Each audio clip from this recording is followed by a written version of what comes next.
Ward by J.C. McCrae. A production by Parahuman Audio. Performed by a cast of fans and volunteers. Please visit parahumanaudio.com to learn more. Thank you and enjoy.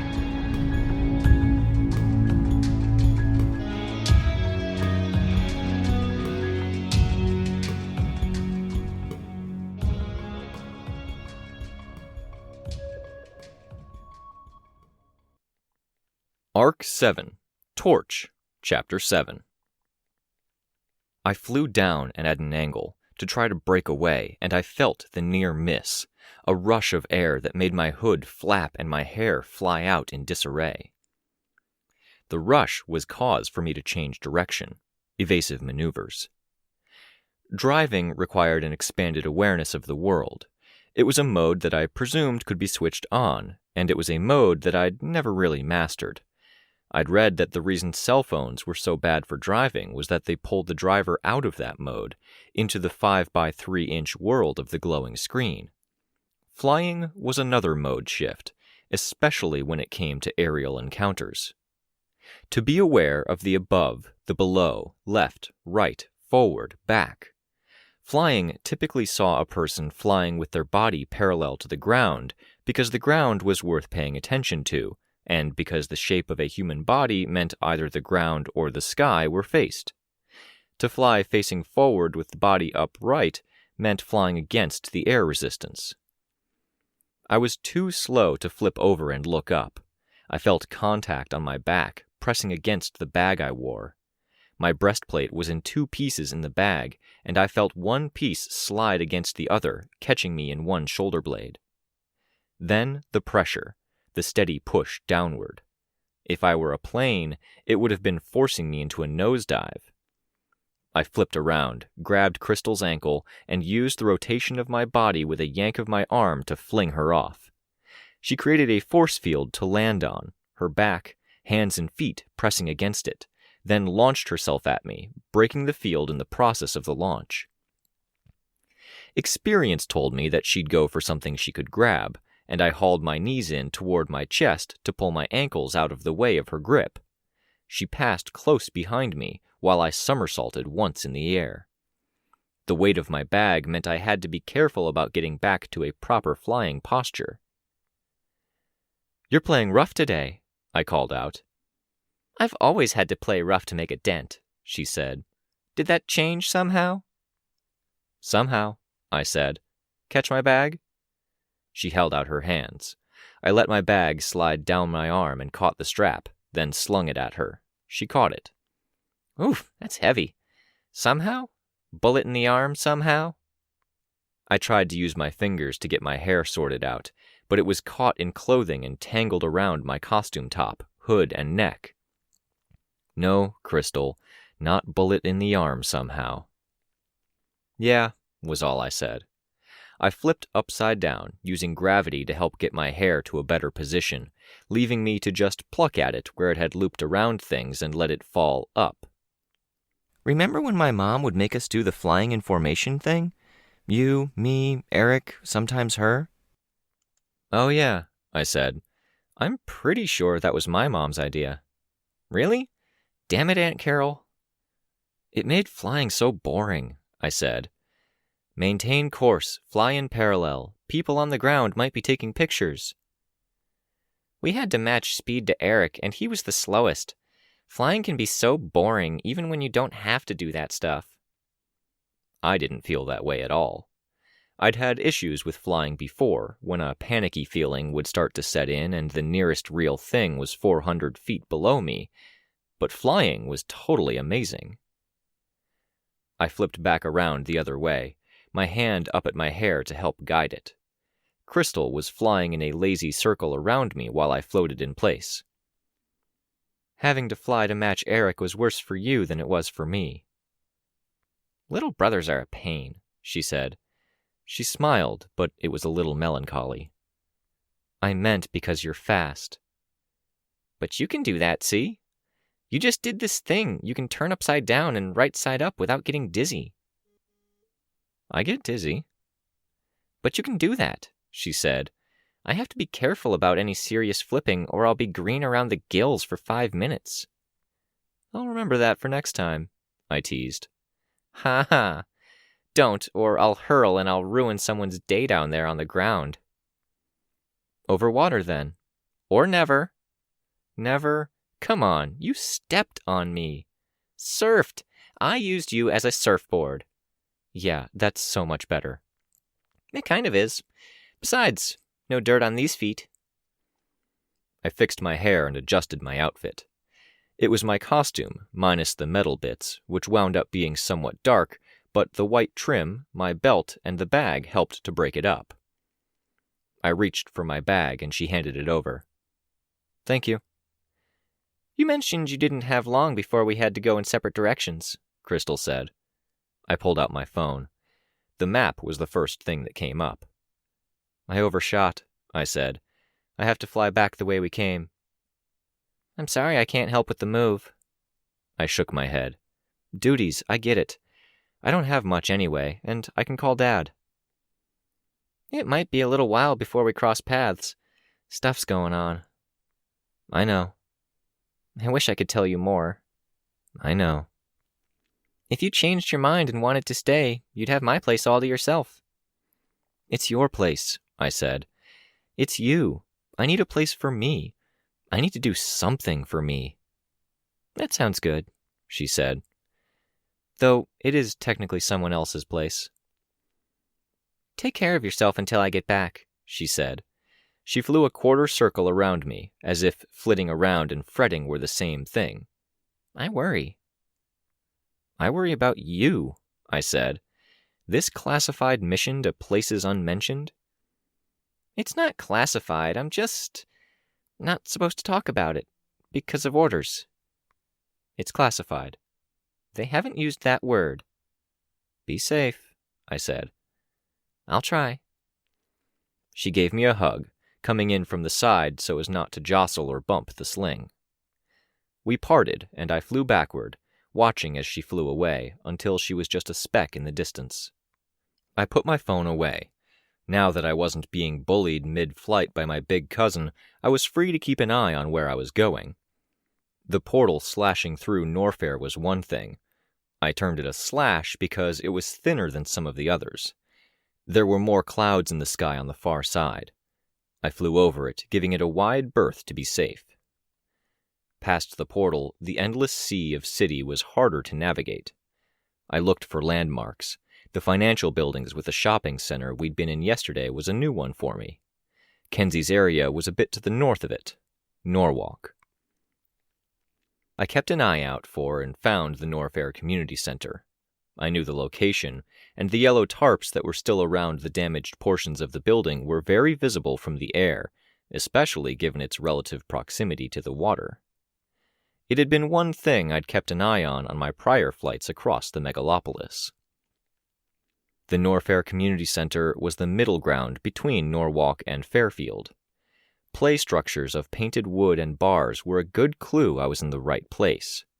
The building from above resembled what I'd seen with a check online. I landed a few blocks away and walked the rest of the way. Kids were out and playing, many wearing hooded sweatshirts or jackets.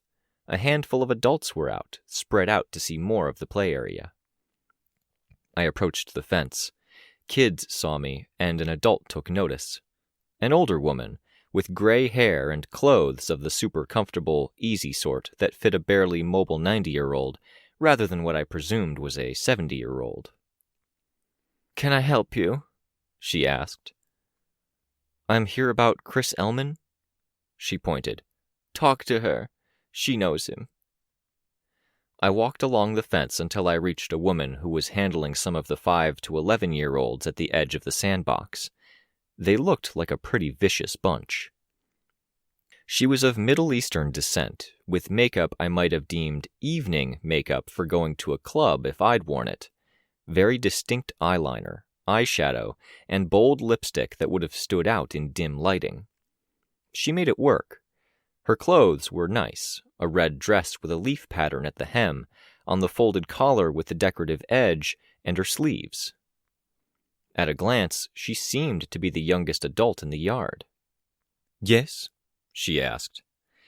However young she was, by the stern tone alone, I could imagine she was the one I would have wanted to cross least if I was 10 years younger. "I'm looking for a kid I volunteer with, Chris Ellman." Her expression changed. She pointed at one of the kids. "Sky, don't be a brat. Play on your own for a bit." That order given, she approached the chain-link fence. "Chris Ellman?" "He lives here, right?" "You don't sound sure." She was roughly my age, and it was the kind of voice that made me think Mama Bear. "He's kind of the kind of kid who doesn't leave you feeling very sure about anything," I said. She paused, then smiled. "Yes, he is." I tried to call him, but there wasn't a response. I know some of the cell towers have been down, so I thought I'd check in. "We've had outages. Not as bad to some areas. That could be it, but you could have waited and tried again instead of coming from Bridgeport for now. I kind of wanted to—" I hesitated. "Make sure everything was okay." "It's hard to say anything that wouldn't be construed as a breach of his trust," she said. "I'm one of the few adults he seems to be willing to tolerate." Maybe because you're pretty, I thought. Then I thought again. Chris seemed like the type to prefer a hard-nosed adult he could predict and rely on over the friendly sort. Maybe it was both. "It's a sensitive boundary, apparently. I don't want either of us to cross it. Also, behind you." One of the girls was holding a boy down and spitting repeatedly in his face. Both kids seemed to be 7 or so. "Sky!" The woman barked the word, and the kids froze, eyes going wide, with only the culprit ignoring the order, continuing to spit. She strode over, hauled the little girl off, and pulled her away by one arm. The little girl fought as well as she was able, not giving an inch. All fight. This stern teacher didn't slow her down or make her hesitate a second. The yard monitor wrapped the child's own arms around the child's stomach, forming an X like a straitjacket without the jacket, and knelt, hugging her to secure her in that position. The kid kicked and threw her weight around. I had instincts that made me want to hop over the fence and help. Still, outing myself as a cape at Chris's home would do more harm than any good I could do here. "Sorry," the woman said. "Not a problem," I said. Sky shrieked. The little girl gradually stopped kicking, as she didn't get much of a response. I waited. "I can send somebody to get Chris, if you like. He should be in his room, if he didn't go for a walk." "Chris?" Sky asked. "Yes," the woman said. "Why don't you go, Sky? You'll burn off some energy if you run." Sky looked between us. "I don't want to." "Well, you have to now. Spitting isn't allowed. This can be your time out. You know where his room is?" "Everyone knows," the little girl said. She was still breathing hard from the struggle. "Great. Katie, go with Sky. Hold her hand tight. Tell Chris his friend is here." One of the older girls approached, an 11-year-old. Sky was released from the hold and, after hesitating, took Katie's hand. "Scoot," the yard monitor said, and she might as well have cracked a whip because the kids picked up the pace. I watched them go into the building. The yard monitor wiped away most of the dirt that the kneeling and kicking had deposited onto her knees and upper shins. "There'll be a minute. He's on the top floor and he's probably in bed." "Got it," I said. "I'm Victoria, by the way." "Val, we can talk until he arrives." "Sure," I said. I frowned slightly as I tried to think of how to phrase it. "Worries, questions, or warnings?" she asked. "Well, it's telling that the kids are scared of him, and of the 3 possible topics you just mentioned. Worries were one and warnings were another." Val smiled. "He's unique." Yeah. He's okay? He's managing?" I only know what I see when he's here, and he's mostly here to sleep. He spends some of his time, volunteering, Val said. Her sharply penciled eyebrow went up. So she knew about the Cape stuff. I nodded. A lot of his time is spent on walks, she added. You've brought that up twice, the walks. We talk about it among the staff. It's been more of an issue lately, and it's on my mind. We could call his therapist, but... I saw her expression change. I shook my head. She nodded. The fence bent slightly with her weight as she leaned back against it, her back to me while she watched the children. I liked her, Val said. She was terrific. I'm kind of holding out hope, but it's a horrible mess either way, I replied. My voice was a bit hollow as I tried to keep from letting any emotion into it. I don't know. Why is it a big deal? He turned up last night at 2:30 in the morning. That was the latest he's ever come in. We took away privileges, but if we take away one thing, he finds other things to do. We're divided on whether to be stricter about curfew or to let him be.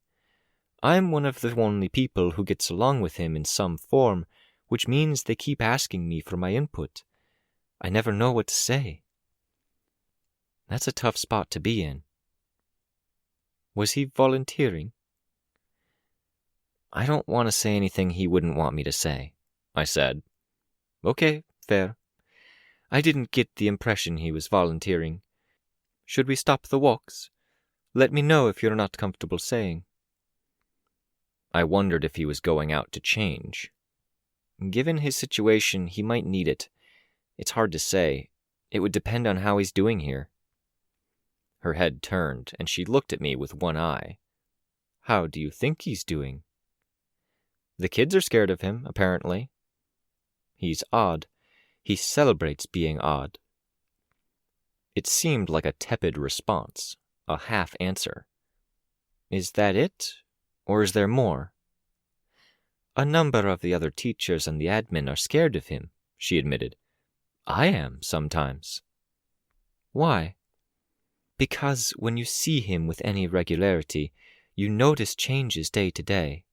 He's had 2 roommates, and one asked to be moved to another room. The second was made of sterner stuff, but he gave up after sharing a room with Chris over the late winter and spring. Chris can be tough to get along with, I said. He was scared, Val said. He wasn't and isn't comfortable being in the same room as Chris. He's been uneasy even when Chris wasn't present, and it has been that way for 2 months. And now he's in a room with 2 beds and no roommate? We've had lengthy debates about that, too. We decided it was best to leave him be and let him have his room, at least for now. Makes sense? We watched the kids playing for a little bit. Things were calmer with the spitter on her errand. The boy had wiped his face and was now carrying on making a dirt pile like nothing had happened. There was something else. We had a theft issue, Val said. With Chris? If this was explicitly Chris, I wouldn't be comfortable telling you, she said. We had several thefts. Chris was cleared of wrongdoings for the biggest one. Some of the children say they had seen him out for a walk at the time it happened. Chris's former roommate was one of them. Okay, I said. I'm not sure I follow, then. He was under suspicion? He was the first many of us thought of. Some, she said, and she paused. She met my eyes and continued talking at a lower volume. Feel that he is clever enough to get away with it, and they don't want to clear him of suspicion so easily. A theft of what? I asked. Things from the nurse's office. I winced. I wasn't sure how to feel about that, knowing what little I did about Chris. If it were anything else, I could feel upset about it, but if it was stuff he was trying to keep on hand for his own benefit... Damn it, Chris. Mm-hmm. Val made a noise as if my silence had confirmed something. He leaves you unsure about things. not unsure in the way she might have been picturing. I was pretty sure he was the culprit. When it came to blaming him, though, yeah, unsure was a good word. You mentioned that you get along with him, I said. As much as anyone does, which isn't a lot. Some others actually get along with him in a normal-ish way, I think, I said. Rein specifically, Tristan and Byron in a way, Ashley in a way, Kenzie in a love-hate reaching kind of way. I hadn't known him to connect with Sveta. Do you? She asked. I hesitated, then said, No. I wish I could give you advice, she said. I don't think I can without betraying his trust. There are some things I've picked up on that I've only ever mentioned to his therapist. No need, I said. I'm trying to find my footing and figure out where things stand before I push or do anything substantial. Not just with Chris. This has already been pretty helpful, I think. We have 300 children here, with some in a partial or daycare-like capacity. I don't see him much. I don't want you to get me wrong. He's only here to sleep, play games, or get things. Others take up our attention. It's understandable. It sounds like you're doing the best you can. The roommate thing is a bit of a worry, though. Yes. And this theft he was cleared of. Yes, she said. With 300 children here, I have seen a number of types. Angry children. Sky, I said. The desperate, the scared, she said. I can't give him a type. He's uncanny. I wish you could solve this riddle for me. Uncanny was a really good word, capturing what I'd noticed about Chris when I'd first seen him in Yamada's group therapy session. Uncanny in every way. I wish I could solve this riddle for me, I said. But when it comes to the volunteer work, he's helping. He's doing good. That's something, isn't it? She gave me a curious look. Yeah. Can I pass that along to the staff? Yeah. The front door of the building slammed. Chris stood just beyond the doors, looking for me, finally spotting me. Oh, he looked pissed. I don't know if it helps with the riddle, she said, but out of all of the desperate and all of the scared, I've never had a kid who was so desperate for something where I couldn't figure out what they really wanted. I might have ideas, I said. It's not the obvious answer. It's not his health. That's the weirder thing. I shifted my stance, leaning against the fence in my best attempt to get a good look at her face. Chris was stalking towards us, his bag in his hand. Other kids stared. I've never had a child to look after who had so many reasons to be scared, who wasn't. You don't think he's scared? I murmured. I used to. It was camouflaged desperation I saw. The talk of feelings and emotions and the tie-in to Chris as a cape made me wonder what the form would look like. Camouflaged desperation. Nothing camouflaged at the moment. Chris marched his way toward us. He had to dodge around 2 kids playing who got in his way. Other kids got out of his way, seemingly by dint of his reputation alone. He really is doing good? She asked. Yeah, I said, in his grouchy, surly way. Chris caught up to us. He huffed. What the hell are you doing here? You didn't answer your phone. My battery died. Email is a thing. Internet dropped for this area, I said. You came without being invited. Not fucking okay. Language, Val said. Keep it clean with the littles around. I hate that word, littles. I won't use it if you stop being bad. You say that like I'm a dog and I crapped in the house. Bad. I'm trying to explain why this isn't cool. It's about respect and boundaries. I'm trying to respect your boundaries, I said. You came here from another area entirely without telling me first. No phone, no internet. There is, as far as I know, no telegraph or established way of transmitting smoke signals, I said. You wanted an excuse to snoop, he said, because you can talk about relationship pillars and trust and respect and caring and boning. Chris, Val said. Or whatever, and you don't live up to your own freaking hype, Vic. You'd want me to show respect, and you show me none if you freaking surprise me like this. Something came up. I came to let you know. Don't lie to me, he said.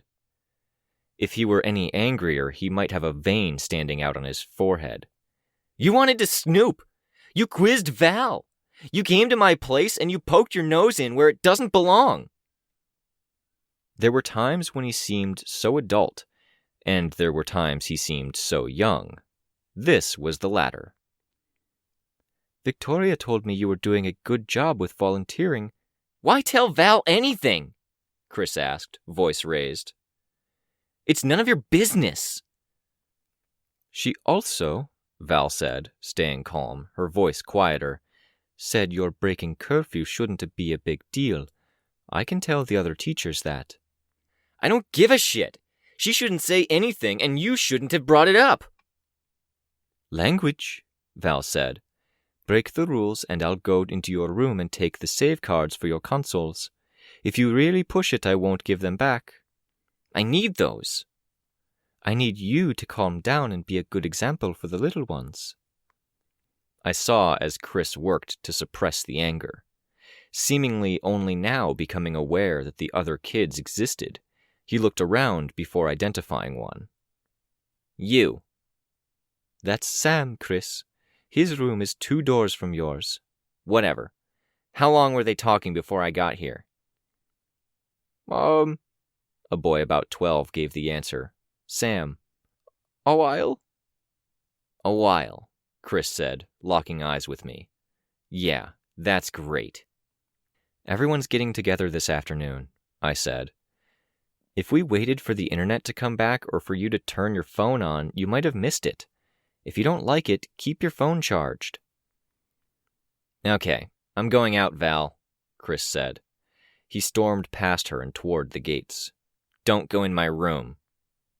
You don't get to set the rules, Chris, Val said. Don't, he said, giving her the evil eye. I'll do my own laundry for now. Then he walked away. It seemed like he was expecting me to have to follow. It was nice talking to you, Victoria, Val said. Maybe we could meet for a friendly coffee sometime. Chris wheeled around, ready to jump right into the fray with more incensed words. Val put up her hands in a mock surrender. It didn't necessarily help me, but I could almost see why she'd done that. The push, the pull, letting Chris know she could fight back. I matched Chris's pace, which wasn't hard. His legs were shorter than mine. The area was a little Spartan. The buildings either the quickly put-together sort, or the type that had been most common just after Gold Morning, or the big brick edifices with zero personality. What did you talk about? General things. She hinted that she knows about the Cape stuff. Yeah, all the staff do. It's a pain. She needed help telling what was you being a troublemaker and what was you being a Cape. I honestly wasn't sure. I said I figured it was more the second one. It's not your job and it's not your place, he said. You don't need to check on me. I need to check up on everyone, at least a little, I said. I was too slow with Rein and Ashley. I worry about you. I'm concerned about Sveta. Byron's going through a tough time, and Kenzie... You're skipping Tristan? I'm trying not to skip anyone, I said. You need to focus on people other than me. Figure out your priorities. I'm stable. I'm dealing with my shit myself. I haven't asked for help, and I'm doing my share. Compare that to Kenzie, the living personification of a cry for help in so many ways. I'm having dinner with Kenzie's family tonight. Her place isn't far from the GN portal. Chris snorted. What? Good luck, he said. Have fun. Come back from that and tell me again how I'm a priority on your watch list. That's not what I said, I told him. I'm trying to keep an eye out for everyone, because that's what Jessica would have wanted. Yeah, well, what I want is for people to leave me the fuck be. I'm sticking to the rules. Mostly, I said. I could see his expression change. His shoulders rising like steam was building up inside him, and it was all he could do to keep it contained. Chris, I said, I didn't go beyond the gates. Neither she nor I shared anything that you would have wanted kept in confidence. I want everything kept in confidence, he said, steam still building. It doesn't work that way. I've heard from multiple people now that people are scared of you and you're bending the rules. That warrants someone asking a few mild questions to figure out if everything's handled. You literally make people afraid of you with your power. Chris's words could only be described as a resentful growl. Does that warrant someone asking some questions or making sure you're handled? That's different. Or did your sister handle you when she tightened? I grabbed him by the shoulder, hard, stopping him from walking. The screws, he finished, locking his eyes to mine. Cold anger, resentment. A twist of something that might have been triumph in his eyes. You don't go there, I whispered. You don't come here, he said, and a fleck of spit left his mouth as he shouted, to land somewhere on my top. I have to fucking balance everything. I lose my heart or I lose my body. I've gone to the fucking bathroom in the morning and there was blood and meat in the bowl when I was done, and there's 2 people I can trust to handle the clog or leave me alone so I can handle it. She was one of them. You can't fuck with that. I didn't. You did. You said stuff and you might have changed her mind about stuff, and I can't know how to balance it if I don't know what was said. She changes my sheets when there's fluids on the bed that aren't blood, semen, piss, or shit. No questions asked, because Jessica said it's under control. Now Jessica isn't here, and you're putting ideas in her head, and she might change her mind about things. What the hell is going on, Chris, that you're dealing with stuff like that? Powers don't usually tear you up like that. I saw a flicker of something in his expression, between the outrage and the reckless madness I'd seen as he talked about fluids and Jessica. Not his powers? None of your business! Is it not your powers? I asked. Someone else's? Someone did this to you? None of your business, and fuck you! Have you shared about this with the others? No, of course not, because I don't fucking want any fucking people fucking with me. Chris, I said, we can't help you if you don't share. I know power stuff. I studied it. I saw a lot of it at the asylum. Read my lips, he said, panting as he said it. Now he had the vein in his forehead. I don't want help. Not from you. I want to be left alone, and I'm willing to do the hero thing because it works for me. I'm fine. I'm fine, he said. He stared me down, and there was no waver in his eyes, no sign of anything in his face or posture besides repressed outrage. No fear. Are you fine because you're striking that balance emotionally? I asked, with the forms? If I want help, he said, if my body starts growing screwy and there's no way to salvage it, I'll go down to the 7-7 building, near where the warden's headquarters used to be. I shook my head. What are you talking about? It's housing the wardens used. Odds are pretty good it's where your sister's living. My heart sank roughly to where my knees were, but the place it had been wasn't left intact. It was cold and empty and sick and painful all at once. My heart didn't feel like it was beating right, and my breathing wasn't right either. I let go of his shoulder. I hadn't wanted to know where she was. I'll go to her for help before I go to you. I'd go to Bonesaw if she was still around. I shook my head, walking away. He raised his voice. You want to push me? I'll push back! I stopped in my tracks. That kind of pushing gets you killed, I said, or worse. Don't worry, I've got a handle on worse, he said. I have for a while. dying? Meh. The meh was both dismissive and an epithet at the same time. Fine, I said. You want this? Go for it. That's all I ever asked for. But where I draw the line is scaring or hurting others. Make nice.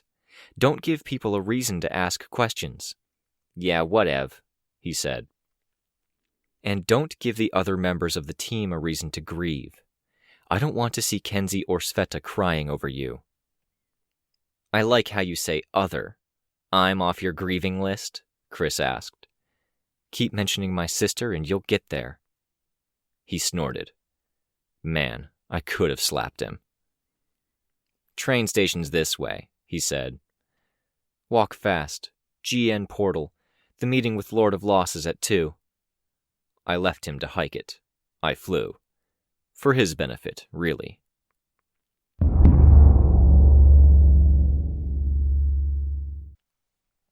I landed where the others had assembled. There was a blown-up image of Tempera and 2 capes I didn't recognize printed on the wall of the station. When we'd passed out word that the other stations were potentially being targeted, GN had been one of the stations that had been saved. I was heartened to see just who had managed it. I needed a bit of heartening. It was good to see the other members of the group happy. Sveta was smiling, and Kenzie was bouncing around while talking to Tristan. Chris is on his way. He caught the 12:30 train. It'll be 30 minutes, I said. Awesome, Tristan said. Listen, because this just came up, and it's a good opportunity. We were talking back hair, Kenzie said. Yeah, Tristan said. I think if I liked anyone, I could like someone with back hair, Kenzie said. No, Kenzie, that's not okay, Sveta said. But you said you could be okay with it. I said I feel obligated to say I'd be okay with it because my boyfriend has back forks and back wires. He keeps it tidy, but it is a place he sometimes has to position loose material. I feel obligated because some of my favorite people in the world had back hair, Kenzie said. Again, please, not okay, Sveta said. Why not? Because back hair means older, and that's skeevy. Didn't the boy Tristan like to have back hair at 14? 14 isn't old. Well, it is to me, but that's because it's... I did not like Jet Marion, Tristan said. Please, let me get a word in edgewise. I can see where Byron got it wrong, but I liked Tyler Redmond. He was a senior, he was tall, he had long hair, and he was good at art. He had a lower back tattoo and no back hair. I'm not down for that. I'm not down for that, I said. Wax, shave, deal with it somehow. Thank you, Tristan said. I value and appreciate your sanity. I'm not changing my answer, Kenzie said. Kenzie and Tristan bickered. Sveta approached me, leaning into my good arm. You okay? I shook my head. I murmured my answer. Spat with Chris. She nodded, no commentary. Can we get some fresh air? I asked. Wait on the other side of the portal, at least until Chris's train arrives? I can keep an eye out, Kenzie said, holding up her phone. Oh, we need to talk about dinner. I hope this doesn't run late and we don't get a mob of assassins or zombies chasing after us because my mom's making this pasta dish. Is pasta okay? Pasta's great, I said. Keeping an eye out is great, just... I motioned toward the station and the portal within. We made our way through. There wasn't much traffic, but there was a lot of security. Patrol block was out in force, checking our ID twice. I had to hand over my bag. Kenzie unloaded all of her trinkets and things, which ended up taking a few minutes. The pressure of the city and of accumulated stresses were weighing on me. It was hard to breathe. When we finally got through, it got easier. It was a question of walking down a hallway, past a blurry area, and up a half-flight of stairs, passing through doors. Earth N. Fresh air, trees, birds, fields. There wasn't much civilization at all, beyond the standard buildings that surrounded portals in foreign worlds. Supplies, basic needs, a small hospital, administration, not even a small town.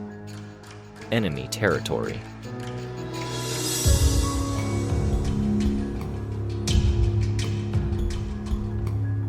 This was a production of Ward by Parahuman Audio. Ward and the Parahuman stories are written and owned by J.C. McCrae. You can find the original text and support the author at parahumans.net. For more of the Ward audiobook, as well as other community works, please visit parahumanaudio.com. Music for this chapter was by Evan Witt. Find out more at wittynotes.com. Editing by SamuraiBuko. Narration by Rein Ramsay. Find more of their work at our website. Thank you for listening.